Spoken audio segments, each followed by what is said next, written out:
Good morning once again, student. Welcome in accountancy class of 14th August 2020. And today we will discuss after illustration number 6, जो कि अभी मैंने आपको छोड़ा है, बताया है जस्ट अभी. इसके बाद आपका ये डू इट योर सेल्फ है. यू कैन सी है डू इट योर सेल्फ. आप इसको खुद से भी कर सकते हैं, और नहीं तो मैंने आपको असाइनमेंट दिया है क्वेश्चन नंबर 6 का. Question number 6 yes, question number 6 या क्वेश्चन नंबर 4 था, पता नहीं. हाँ, तो इसको आप देख लीजिएगा. आज हम लोग अब आज के डेट का जो आज हमारा जो पढ़ने का चीज़ है वो हम पढ़ेंगे आज ओवर सब्सक्रिप्शन. देखिए बच्चों, ये जो चीज़ है ये बहुत ही इम्पॉर्टेंट है, और आई थिंक आपके ये जो टॉपिक है ये हर बोर्ड एग्ज़ाम में आया है, आता ही है. 110% है कि ये जो है आता है. 110% तो हो नहीं सकता, मतलब 100% है कि ये आता है. तो चलिए इसको हम लोग पढ़ेंगे. ओवर सब्सक्रिप्शन क्या होता है इसके बारे में मैंने आपको पहले से ही चर्चा की है कि देखिए ओवर सब्सक्रिप्शन क्या होता है. इसको मैं फिर से अभी आपको एक्सप्लेन कर देता हूँ. कंपनी को हम लोग अब शुरू से समझेंगे. जो कैपिटल है, उस शेयर कैपिटल क्या होता है, और उसको हम लोग कैसे कैसे पब्लिक से रेज करते हैं.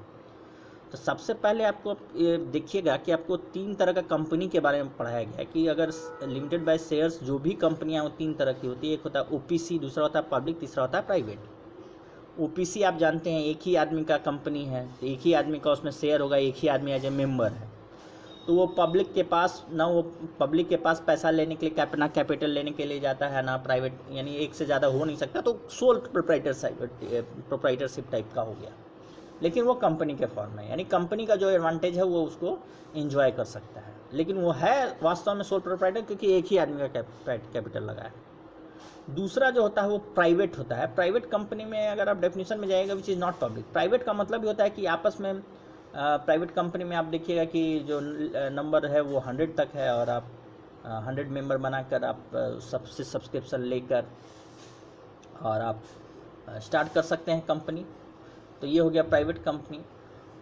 और जो सवाल जो हम लोग बनाते हैं वो पब्लिक कंपनी का जो है. पब्लिक कंपनी में क्या होता है कि इसमें नंबर ऑफ शेयर्स जो है, नंबर ऑफ मेंबर्स जो होता है हायर, मैक्सिमम नंबर ऑफ आपको जो है मेंबर्स वो अनलिमिटेड है. यानी पब्लिक जिस तरह से अनलिमिटेड है उसी तरह से ये मेंबर्स भी अनलिमिटेड है. कोई भी आदमी अगर चाहे कि हम इस कंपनी का मेंबर बने या शेयर होल्डर बने तो वो बन सकता है.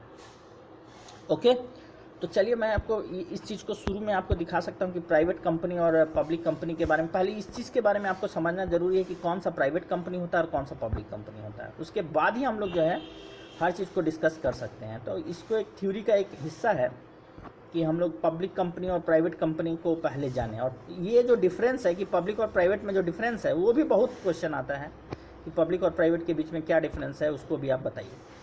तो कैटेगरी ऑफ शेयर कैपिटल लग गया आपको. Share capital of A company आपको देखिए, कंपनी लिमिटेड बाय गारंटी. इसमें बहुत चीज़ दिया है काइंड्स ऑफ कंपनी के बारे में, लेकिन जो सबसे इम्पॉर्टेंट चीज़ है वो पब्लिक, प्राइवेट और ओपीसी, ये 3 तरह का डिवीज़न था. इसको मैं फिर से आपको यहाँ पे दिखा देता हूँ. तो इससे आपको, हाँ, ये आ गया पब्लिक कंपनी. आप देखिए कि ये पब्लिक कंपनी है. कि पब्लिक कंपनी क्या होती है, इसके पहले है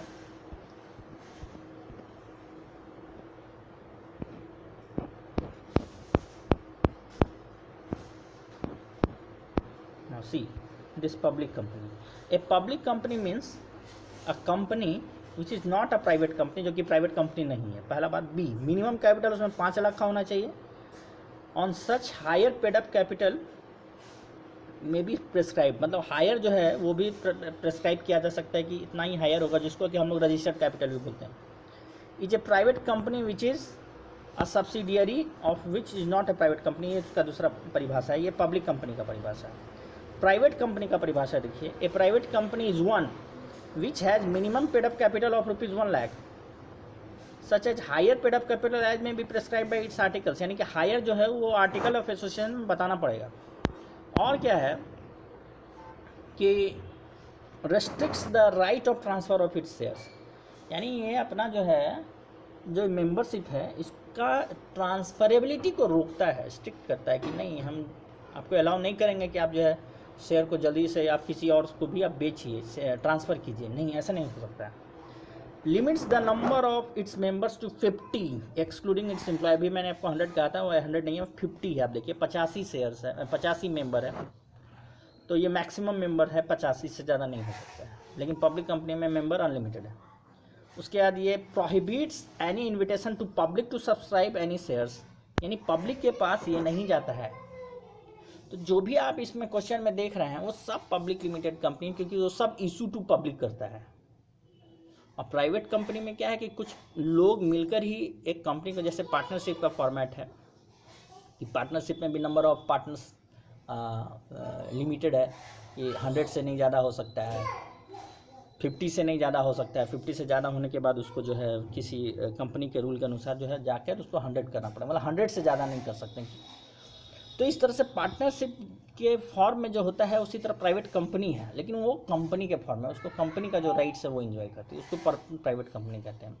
अब आइए पब्लिक कंपनी। पब्लिक कंपनी जो है अपना शेयर्स क्या करती है, वो पब्लिक के पास जाती है कि आप खरीदिए, पब्लिक को इन्विटेशन देती है कि आप इसको खरीद सकते हैं, आप इसका मेंबरशिप ले सकते हैं, और वो चीज़ कहलाता है इशू ऑफ शेयर्स।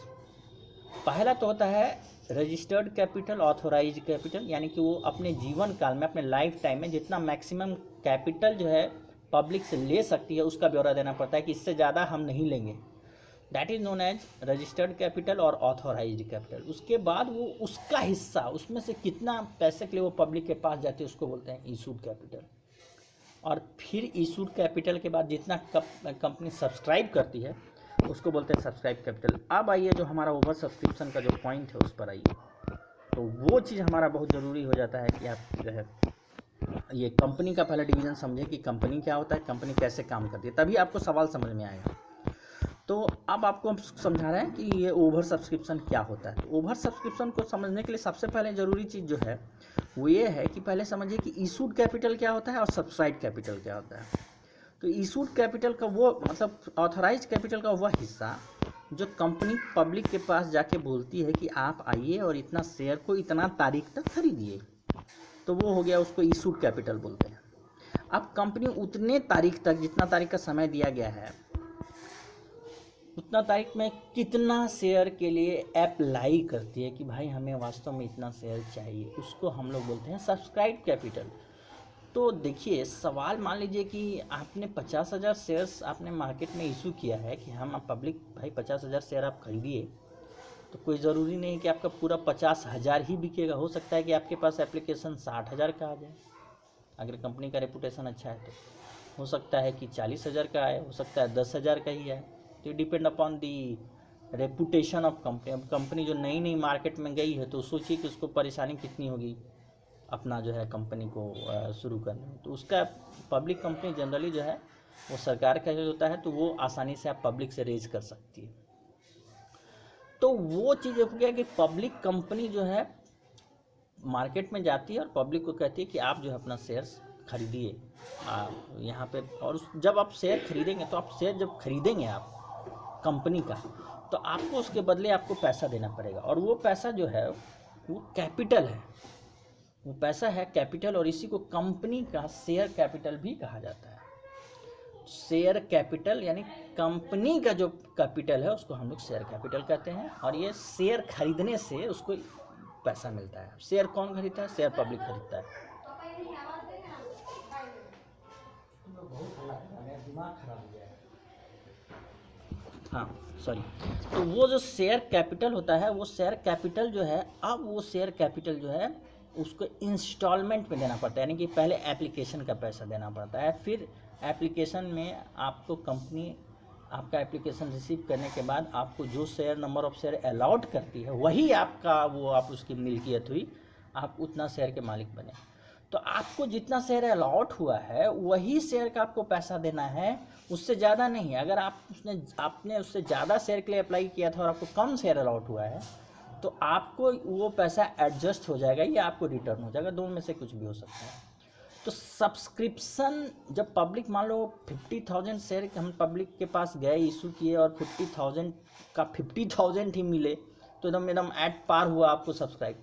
बट ऐसा होता नहीं होता, अंडर सब्सक्राइब होगा चाहे ओवर सब्सक्राइब होगा। अंडर सब्सक्राइब मतलब 50,000 से कम के लिए एप्लीकेशन आया, और ओवर सब्सक्रिप्शन का मतलब होता है कि 50,000 से ज़्यादा के लिए एप्लीकेशन आया, तो इसी चीज़ का नाम ओवर सब्सक्रिप्शन। आई थिंक आप लोग बहुत अच्छी तरह से इसको समझ गए होंगे कि अब ये मैं क्या बोलना चाह रहा हूँ कि ओवर सब्सक्रिप्शन क्या होता है। तो यही होता है ओवर सब्सक्रिप्शन। तो अभी हम लोग इसको पढ़ेंगे।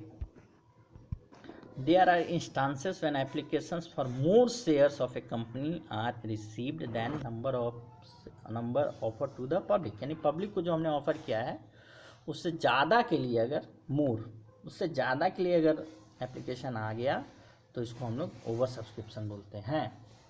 This usually happens in respect of shares issued of well managed and financially strong company.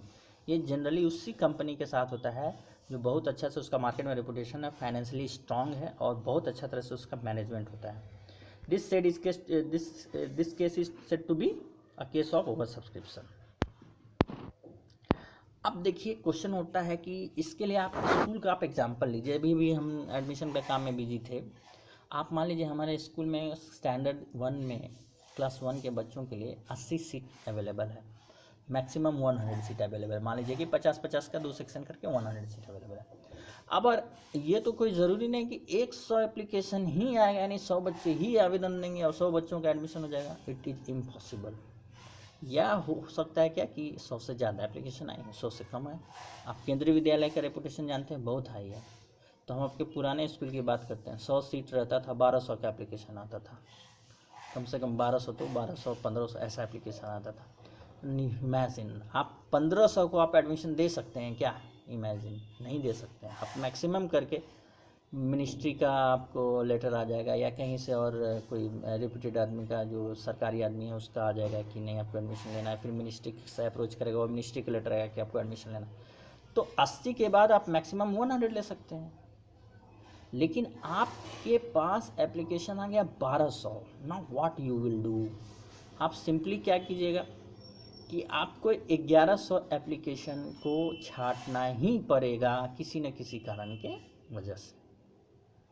अब आइए तो स्कूल के एडमिशन की बात हो गई कि जहाँ पे आपको एक सीट पर हम एक आदमी को ही अलाउ कर सकते हैं, है ना। एक सीट पर 4 बच्चों का एडमिशन नहीं हो सकता है, ये तो इम्पॉसिबल है। एक सीट पर एक ही बच्चा का एडमिशन होगा। लेकिन शेयर्स के मामले में ऐसा नहीं है। शेयर्स के मामले में एक आदमी एक ही शेयर के लिए अप्लाई करे ये कोई ज़रूरी नहीं है। एक आदमी 500 शेयर के लिए भी अप्लाई कर सकता है, एक आदमी 1000 शेयर के लिए भी अप्लाई कर सकता है, एक आदमी 1 शेयर के लिए भी अप्लाई कर सकता है, एक आदमी 2 शेयर के लिए भी अप्लाई कर सकता है। तो ये बातें आपके दिमाग में समझनी चाहिए कि यहाँ पे हम जो स्कूल का एग्जाम्पल दिए ओवर सब्सक्रिप्शन को समझाने दिए कि आपका सीट से ज़्यादा एप्लीकेशन बिक गया। लेकिन वहाँ पर स्कूल में क्या केस में क्या होता है कि एक सीट पर एक ही बच्चे का एडमिशन होगा। लेकिन यहाँ पर एक आदमी को 20 शेयर भी अलॉट हो सकता है, 50 शेयर भी अलॉट हो सकता है, 100 शेयर भी अलॉट हो सकता है। ये बिल्कुल ज़रूरी नहीं है कि एक आदमी को एक ही शेयर अलॉट कीजिए। मान लीजिए कि आपने 50,000 शेयर्स इशू किए हैं और किसी आदमी ने अकेले ही 10,000 के लिए अप्लाई किया है और किसी ने 1 के लिए अप्लाई किया है। इस तरह से आपका टोटल एप्लीकेशन जो आप शेयर एप्लीकेशन जोड़ रहे हैं कि कितना शेयर के लिए एप्लीकेशन आया है, तो आप देख रहे हैं कि मान लीजिए कि 55,000 के लिए एप्लीकेशन आ गया है। तो 55,000 के लिए जब एप्लीकेशन आ गया तो इस स्टेज को ही हम लोग बोलेंगे ओवर सब्सक्रिप्शन। पहला बात, अब आपको इसमें से 5,000 शेयर जो है वो एडजस्ट करना पड़ेगा। आप समझ जाइए इस बात को कि एक आदमी जो है, जो भी मैंने आपको एग्जांपल दिया कि एक आदमी मान लो उसमें से जो 55,000 एप्लीकेशन में से एक आदमी जिसके पास की 10,000 एप्लीकेशन है, उसने 10,000 शेयर्स के लिए एप्लीकेशन दिया, तो अगर हम उसका शेयर को हटा दें अकेले, उसको बोलेंगे भाई तुमको शेयर नहीं देते, तो मात्र हमारे पास 45 बचता है। क्योंकि 55,000 शेयर्स आया, एक आदमी का 10,000 है, टोटल 55 हो गया। उसको आदमी को अगर हटाते तो हम पूरे के पूरे आदमी को दे सकते हैं शेयर, बाकी सबको फुल्ली जितना के लिए डिमांड किया है। और उस आदमी को अगर बोल दे कि भाई हम आपको 5,000 ही दे पाएंगे, 10 में से 5 दे पाएंगे, तो इसका जो इसी चीज़ का नाम है प्रो रेटा अलॉटमेंट। इसी चीज़ का नाम है प्रो रेटा अलॉटमेंट। वो ऑटोमेटिक एडजस्ट हो गया। हम बोलेगा ठीक है, मैंने 10 के लिए अप्लाई किया, मेरे को मिला 5। इस तरह से कंपनी का भी पूरा फुलफिल हो जाता है कि कंपनी ने भी अपना जो शेयर्स है सारा अलॉट कर दिया और किसी को असुविधा भी नहीं। तो इस तरह का जो सिस्टम है, इसी तरह से एडजस्टमेंट हो सकता है। दूसरा आपको ये एक अल्टरनेटिव। दूसरा अल्टरनेटिव ये होगा कि मान लीजिए 55 के लिए आया, आपने सीधे 5000 को कैंसिल कर दिया, तो इस केस में किसी एक आदमी ने 10,000 के लिए अप्लाई नहीं किया था, इस किसी ने 500 600 ऐसे के लिए अप्लाई किया, तो आपने देखा टाइम के बाद जो आया या लास्ट में जो आ रहा है ना, मान लीजिए लास्ट डेट 14 अगस्त है और आप देख रहे हैं कि 12-13 अगस्त से हमारा ओवर सब्सक्राइब होना चालू हो गया है, तो उसके बाद से जो डेट में आया है वो एप्लीकेशन को आप रिजेक्ट कर दीजिए। बोलिए कि आपका जो एप्लीकेशन लेट सबमिशन हुआ, इसके वजह से आपको हम हटा रहे हैं। तो हिंदुस्तान एक डेमोक्रेटिक कंट्री है, यहाँ पे इस तरह का जवाब देना बहुत मुश्किल है। पब्लिक कंपनी को तो बहुत खासकर मुश्किल है, क्योंकि पब्लिक कंपनी पब्लिक के लिए होती है और पब्लिक कंपनी कहेगी कि मैंने अपने टाइम लिमिट के अंदर किया है, तो आप इसको प्रोरेटा ही कीजिए, यानी कि सबको आप जो है प्रोपोर्शनेट अलॉटमेंट कीजिए, इसी का नाम है pro rata allotment. Public company generally जो है प्रोरेटा अलॉटमेंट के ही तरफ जाती है, क्योंकि public company is stand for public, not for any other purpose. तो इस तरह से हम लोग कर सकते हैं, यानी हमारे पास अल्टरनेटिव्स क्या है, यानी कि ज़्यादा एप्लीकेशन आने पर, ज़्यादा शेयर का एप्लीकेशन आने पर हमारे पास ये अल्टरनेटिव है, या तो हम उसको क्या करें, पूरे की तरह जो भी एक्स्ट्रा एप्लीकेशन आया उसको रिजेक्ट कर दें, या प्रोरेटा में हम चल जाएं। और थर्ड ऑप्शन दोनों का कॉम्बिनेशन होता है, यानी कुछ को रिजेक्ट कर दें, कुछ को प्रोरेटा कर दें और इस तरह से एडजस्ट करें। तो इस तरह से ही आपको जो है 3 अल्टरनेटिव है ओवर सब्सक्रिप्शन का केस में। तो इस वीडियो में आप इतना ही समझिए, और मेरे ख्याल से आज के लिए इतना ही काफ़ी। अगर आप इस चीज़ को समझ गए तो आप जो है हम इस वीडियो को ज़रूर देखिए, और जो भी क्वेश्चन है वो मुझे आप टाइम स्लॉट के अंदर पूछिए, I will reply. Okay, thank you so much.